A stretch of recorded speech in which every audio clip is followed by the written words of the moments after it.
Hello. So I'm going to be demonstrating the third lesson I made for my portfolio. And the lesson is based off of this dialogue. Sarita salió anoche. Sarita went out last night.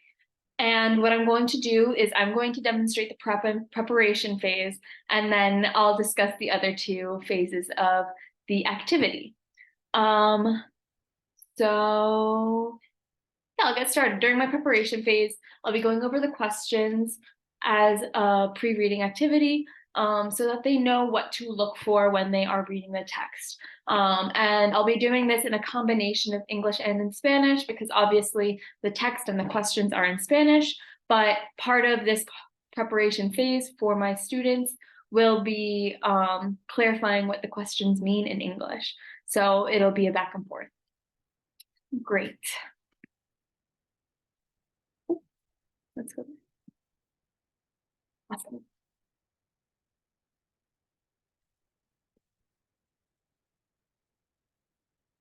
All right. Hola, clase. Now that we finished our warm-up, ya que terminamos la campanada, let's open our textbooks, our Bienvenidos, to page 334. And you see where we have this dialogue in the top? That is going to be what we're reading today. But before we read, we are going to go over questions 1 through 7. And we're not going to go over the answers to the questions because you obviously need the text for that. We're going to go over what the questions translate to. So if anyone wants to get started for me, I'll give you a minute to open your books. I need a volunteer for the first question. Who wants to read it out loud? It's okay if you don't say it right. We're all learning here. Go ahead, awesome.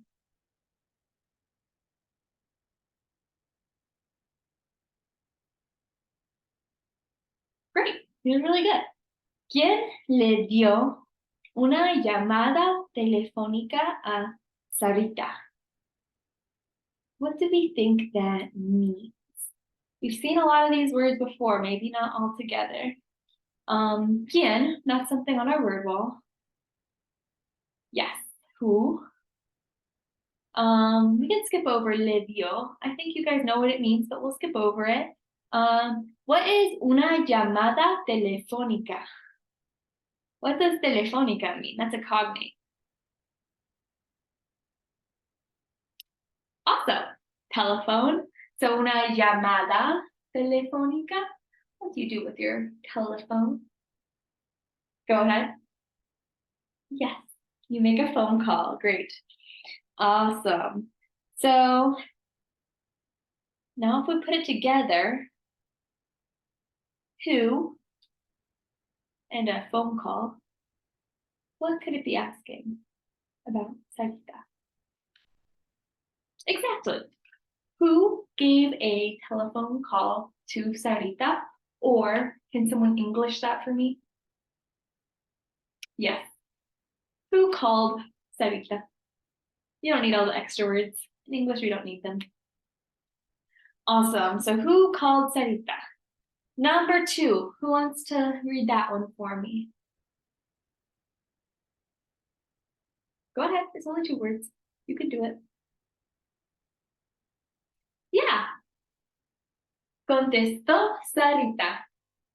Now, let's put that into the context of the first question. Yeah, so if Sarita got a phone call, it's ringing. Ring, ring, ring, ring, ring, ring. What is her options at that point? What are her options? She could answer it, or she could ignore it, right? Now, contestar, you can hear the word contest, and that's not what the word means. It's not a cognate, but you can use the word contest to help you remember the meaning. To contest a phone call, you have to pick up, right? So contest is to answer. Yeah, so we're asking, did Sarita answer the phone call? So the first question, who called Sarita? Second question, did she answer? So what's question number 3? Someone read it? Great. ¿Por qué? ¿Por qué? Now it's on a word wall, so all of you should know it by now. What does that mean? Yes. Why? Why did Sarita answer the phone call? Or why not, right? It could be why, if she answered the phone call. There could also be why not? Why didn't she answer the phone call? So far, we are going to be looking for who called Sarita. Second, did she answer? Third question, why did she or didn't she answer the phone call? Those are the things we're looking for so far. Okay, number 4. I'm not going to do it for you. I'll let you read. Go ahead. Yeah. ¿Con quiénes salió? You see the accent on the O? It's not salió. Salió. Yep, the accents are important. ¿Con quiénes salió? Who can tell me what that might mean? Any guesses? That's all right, I'll take this one over. So con quién is with who. Con quiénes is just the plural. So with who and salir we went over earlier in the week. Salir, who can tell me salir? Good. To go out. So who with who did she go out? Or I guess in English we would say who did she go out with? Great. Number 5.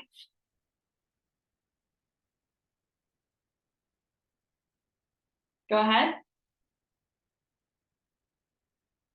Yes. ¿A dónde fueron? ¿A dónde is on our word wall? Yes. To where? ¿A dónde? And fueron. We've talked about that before too. Anyone remember? That's okay if you don't. ¿A dónde? To where? Fueron is to go. So to where did they go? So now we have who gave a phone call to Sarah, or who called Sarah? Did she answer? Why did she or didn't she answer? So we know that Sarita went out because it says with who did she go out? To where did they go? Number 6. Another one you guys know on the word wall. ¿Dónde? Yes. Good job. ¿Dónde? What's this word? You guys like to do it a lot in my class. Yes. So where did they eat? ¿Dónde? Where? Comieron. They eat. Where did they eat? So I guess what's an inference you can make? Maybe they went out to dinner if they went somewhere and they're eating. Yeah. Look for the words, right? Okay, and the last question. Go ahead. You can do it.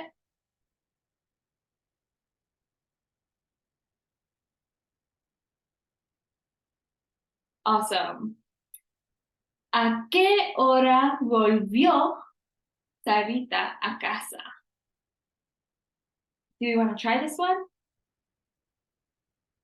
Okay, you guys knew the first part. At what time? That's right. Volver. I don't know if we've gone over this one yet today. Volver is to return. And then you guys know the last part. To home. Yep. So, ¿a qué hora? At what time volvió Sarita a casa? did Sarita return home? So we'll go over all of them again. Who called Sarita? Did she answer? Why did she or why didn't she? With who did she go out? Where did they go? Where did they eat?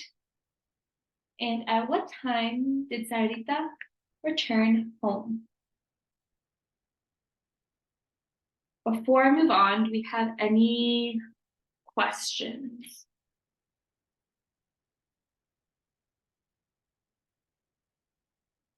Are you sure? All right, if you get any questions while we're reading, raise your hand. I'll try to answer. Let's move on.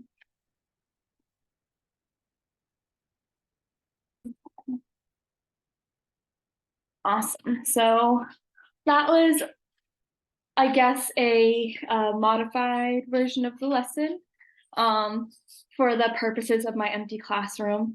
But I think it would be a lot of fun and interactive, and I think that students would respond to parts of it, and they probably would be a little more quiet on other parts, and that's why sometimes I just fed them answers to my imaginary class, and why I pretended to be receiving some in other parts.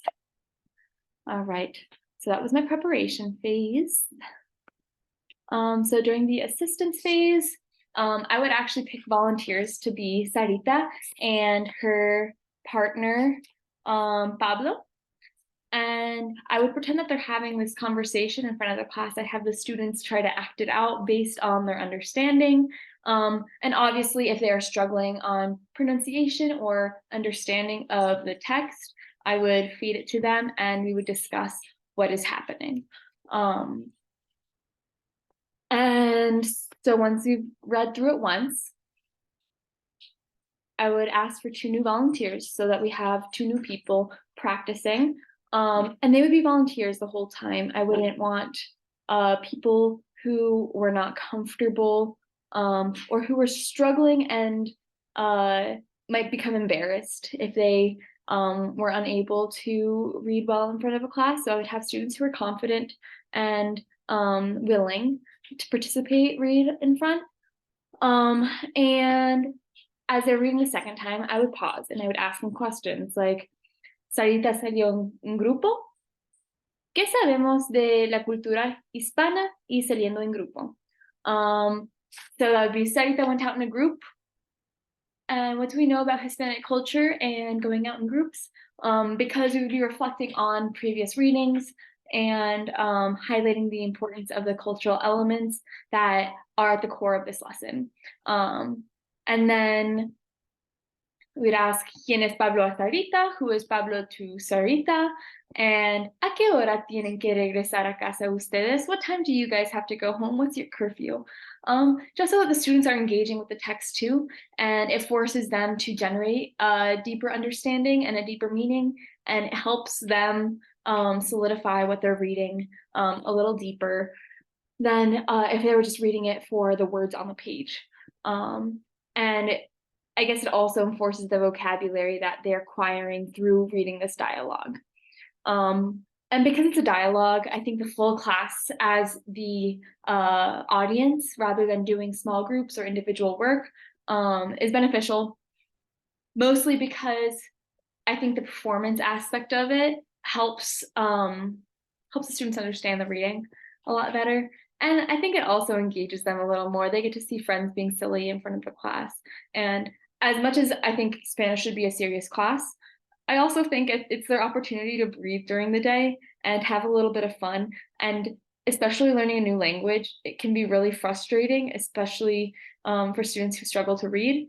And to make it a little more engaging and silly and fun, lightens it and makes it something that students might look forward to, even if they do find it difficult. Okay, and so then during the reflection phase, I would have students develop questions themselves about the dialogue.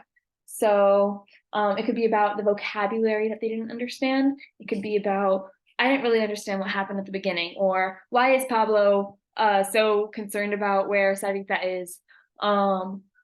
This helps either them understand the reading more, it either helps them deepen their understanding of the situation.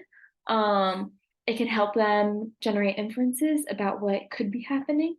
But it forces them to either understand parts of the text or reflect on parts that they don't understand. And so in groups of two, they will then process the information by completing a mini project in which they continue the dialogue. And so maybe one student will say, okay, I'll develop lines for Sarita and you develop lines for Pablo.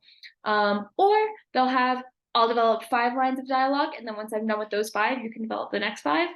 Or they can put their heads together and collaborate and say, okay, what should be happening next?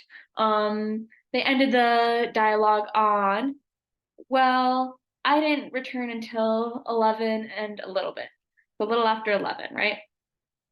And so what does he say after that? Oh my goodness, Sarita, that's really late. Or does he say, you're in trouble? You're my girlfriend and you're not allowed to be out that late. So it gives them the opportunity to be creative and to think, what's the meaning of the text I read and how might it continue? And I would pair them up in these groups, mostly because I would know their proficiency levels and their confidence levels. And it would be really difficult for a student who is super shy to be presenting with another student who's super shy, or for a student who's super shy to present with a student that might struggle a lot more. So I would group them based on their confidence levels and their proficiency levels in hopes that we would have really great mini skits happening in the front of the class after. And so they've already seen it happen in the assistance phase, right? They've seen them demonstrate acting out the text, and now they have a chance to act out their continuations. And I think that because it's a short fictional text, these tools in the reflection phase will help them both generate a deeper meaning and expand their learning experience.